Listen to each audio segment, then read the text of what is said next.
Kwa wazazi ambao wana watoto wenye mahitaji maalum na wale ambao wako kwenye mazingira magumu, mimi tunatoa tu rai kwa wazazi hao kuhakikisha kwamba wanakuja na kuleta watoto wao, asije kumfungia mtoto ndani kwamba huyu mtoto hawezi kufanya kitu chochote.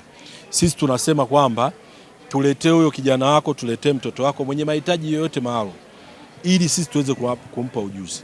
Tunavyo vyuo vyetu vya VETA vyote vinahudumia watu wenye mahitaji maalum, na ukijaribu kwenda hata Dar es Salaam tunao vijana pale wanaofanya masuala ya uchomeleaji na uungaji wa vyuma. Lakini leo mmeshuhudia hapa wapo ambao wanaofanya ushonaji. Wote hawa ni watu wenye mahitaji maalum ambao wazazi ni muhimu kuhakikisha kwamba wanawatoa wale vijana na kuwaleta kwetu, si tuwape ujuzi.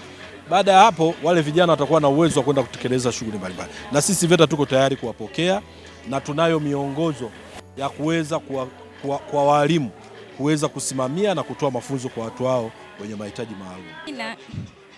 Naendelea vizuri kabisa, namshukuru Mungu. Naitwa Gonçalo Valungu, ni mhitimu wa kutoka VETA Songea. Nimekuja hapa kwa ajili ya kuhamasisha vijana wengine ambao wenye mahitaji kama sisi. Tumekuja kuwasihi na kuwaomba wasikae ndani au wasikae mabarabarani kuomba, wakati VETA inatoa mafunzo na wao wakaweza kushona kama tunavyoweza kushona sisi, au wakafanya fani nyingine kama wanavyofanya watu wengine. Mimi nilienda VETA nikiwa sijui chochote na wala nilikuwa sielewi nitafanya nini.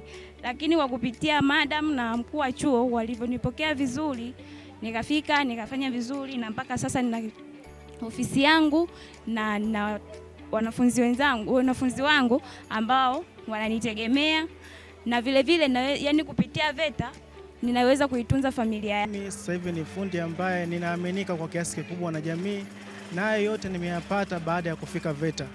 Kabla sijafika VETA sikuweza kupata haya mafanikio. Na mimi naweza kukudhihirishia ni kwamba kadri mtakavyoendelea kutupa nafasi, sisi tunaendelea kuiwakilisha VETA salama, ili watu waweze kuhamasika zaidi kuja ndani ya mamlaka yetu ya VETA kuweza kujipatia mafunzo yaliyokuwa bora. Tunakushukuru sana, tunakushukuru kwa kusema asante Joel. Na hizi naenda vizuri. Tumetengeneza mimi, lakini pia tupo VETA mbalimbali pamoja na Dar es Salaam.